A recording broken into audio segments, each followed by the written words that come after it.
Yuk Nabung Saham didirikan dengan tujuan edukasi. Setiap saran ataupun masukan yang kami berikan dalam video ini bukan bersifat rekomendasi.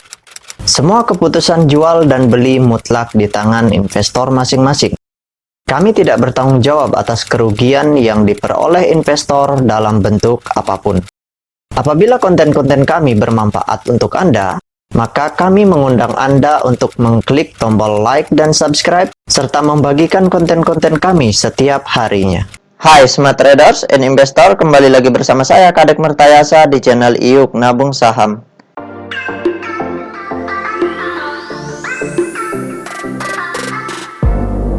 Nah, di episode kali ini kita akan membahas salah satu perusahaan yang direquest oleh Weda Widarta. Kode sahamnya JSMR, nama perusahaannya yaitu PT Jasa Marga Persero Tbk. Nah, ini adalah perusahaan milik negara ya, atau perusahaan BUMN. Oke, untuk mempersingkat waktu kita langsung saja buka datanya di aplikasi iPod ya. Jika Anda menyukai konten-konten kami mengundang Anda untuk mengklik tombol like dan subscribe agar Anda mendapatkan video terbaru kami setiap minggunya. Nah, di sini kita ganti kodenya JSMR, kemudian kita enter. Nah, berdasarkan grafik dari perusahaan PT Jasa Marga Persero Tbk ini, dari bulan Januari itu harga sahamnya naik, mencapai puncak tertinggi di harga 4.990. Setelah itu harganya turun terus jatuh sampai level terendah di harga Rp3.263 per lembar. Setelah itu harga sahamnya naik, kemudian terus turun kembali, mencapai level support di harga Rp3.263 kembali ya. Nah, sekarang kita ingin lihat apa yang dilakukan oleh investor besarnya selama sebulan terakhir, tepatnya dari tanggal 3 Januari sampai tanggal 3 Februari 2022. Oke, kita langsung saja cek datanya di aplikasi iPod.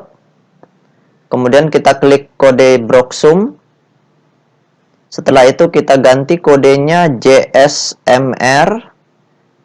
Kita mulai dari tanggal 3 Januari 2022 sampai tanggal 3 Februari 2022. Oke, kita show.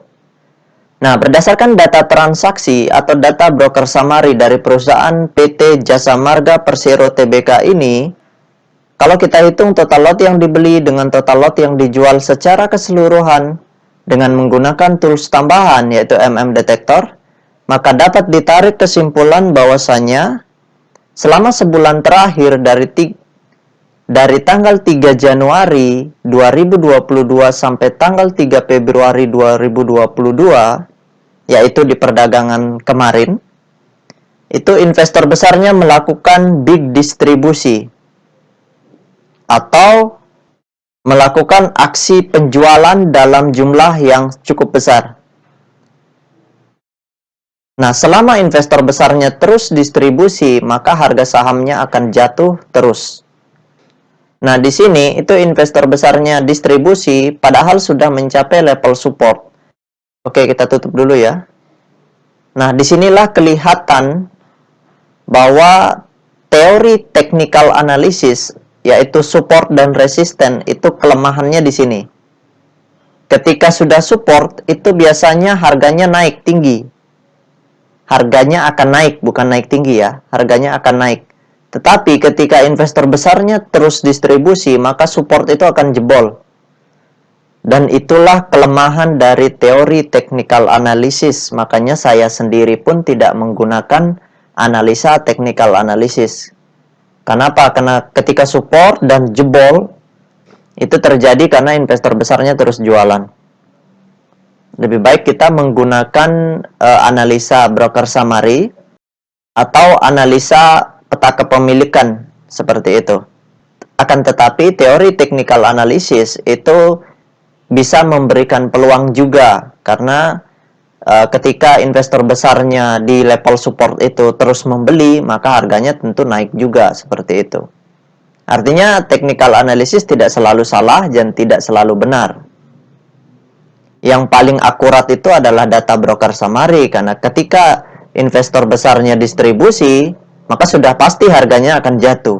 Dan ketika investor besarnya akumulasi, maka harganya akan naik. Nah, selanjutnya kita lihat dulu data peta kepemilikannya untuk melihat potensi jangka panjang dari perusahaan PT Jasa Marga Persero Tbk ini ya. Nah, berdasarkan hasil riset yang saya lakukan dengan mengumpulkan data-data dari SRO Bursa Efek Indonesia dan data-data dari sekuritas, maka dapat ditarik kesimpulan bahwasanya perusahaan PT Jasa Marga Persero Tbk ini 29,99%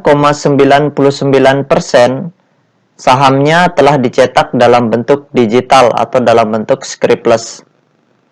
Nah, dari 29,99% saham yang beredar, 69,5% itu dimiliki oleh investor lokal individual maupun lokal institusi.